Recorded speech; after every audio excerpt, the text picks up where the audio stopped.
All right, on this video, what we're going to do is we're going to go through the process of getting a tool, setting off a zero, working with the tool changer, etc. So the first thing we need to do is know what tool our first tool is. Okay? If, for instance, it's tool 10, if you type in T10 right here, it's going to check and it says it's already loaded because that's the tool that's almost always loaded when we start up the machine, and that has no tool. What we are going to do, okay, is our first tool that we are going to go grab, all right, is T5, okay? It's going to be tool 5, which is our spot drill, which is the first tool that we're using on this project. So what we're going to do is we're going to type in T5, and you're going to see it start to do some things. The machine's going to start moving around.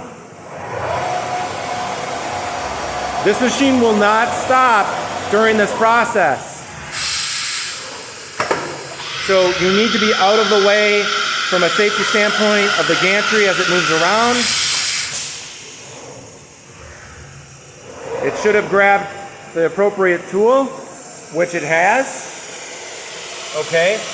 And if you haven't used any of these tools and you're not sure that they were zeroed out appropriately, we need to talk about the next process here. So, we have those limits and everything's done. What we need to do now is we're going to go to tool height. All right? And it's going to run a pre-programmed height control. And what this does is it sets the height of this tool so the machine knows the difference and the offset between these tools.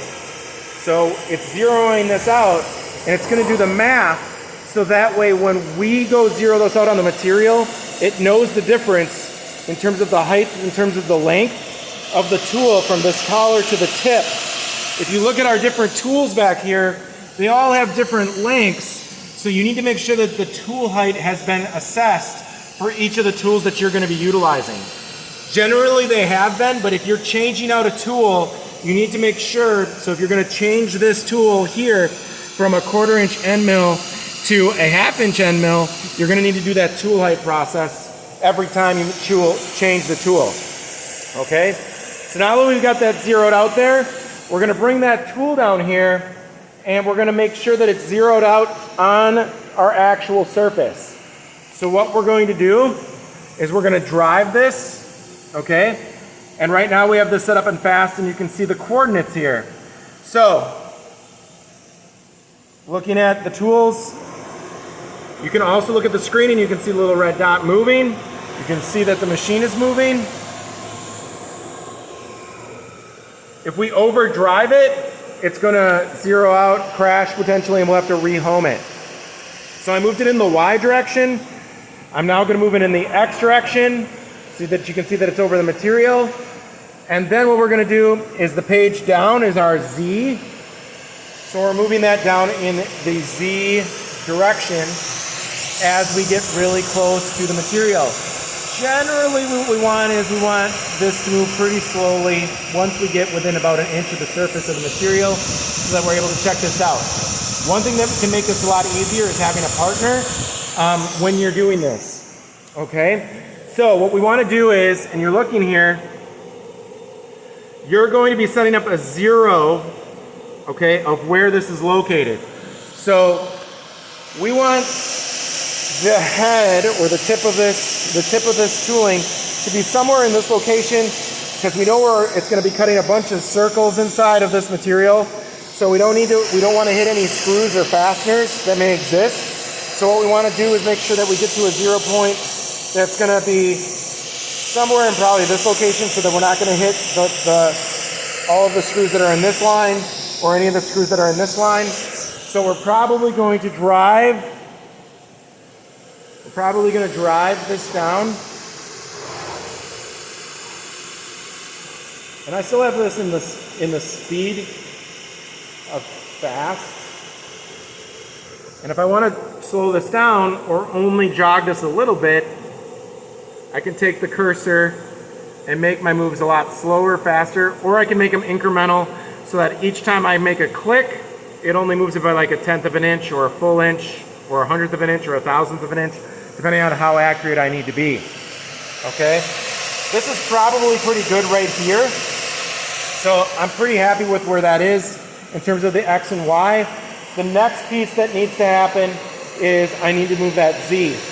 So one thing that you're going to want to probably have nearby when you're looking at this is you can see that the tooling right there is really close. It's about 1 inch off, but we need to be closer than that. So what we're going to do is we're going to grab a piece of paper towel and we're going to do the paper towel or the paper test. Okay. Now there's air that's fluttering underneath here. You can kind of see it if I leave that there. So again, having a partner here makes this a lot easier. But you can see that that's fluttering there. And what we're going to do is I move this to a lot slower process so I can watch this go really, really slow as I lower the head of the, all right, you can see that the paper's less fluttery as it gets closer and closer to being pinned down. And what I want to do is I'm going to be moving this back and forth, and once that's touching, I can tear that, and I know that it's touching the tip. Okay? I don't want to crash it in, or else I'll have to restart this machine. All right? So now I have that just touching right there. So I have everything where I want it.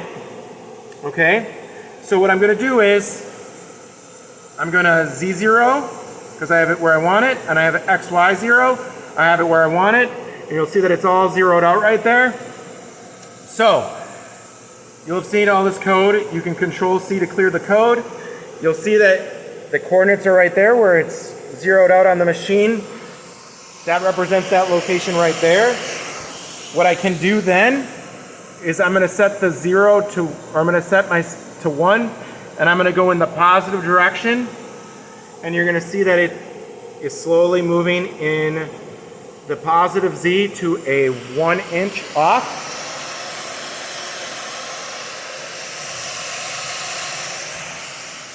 Okay, and I make a little mark where there's a little bit of a depression there, and that right there is going to be my 0, 0.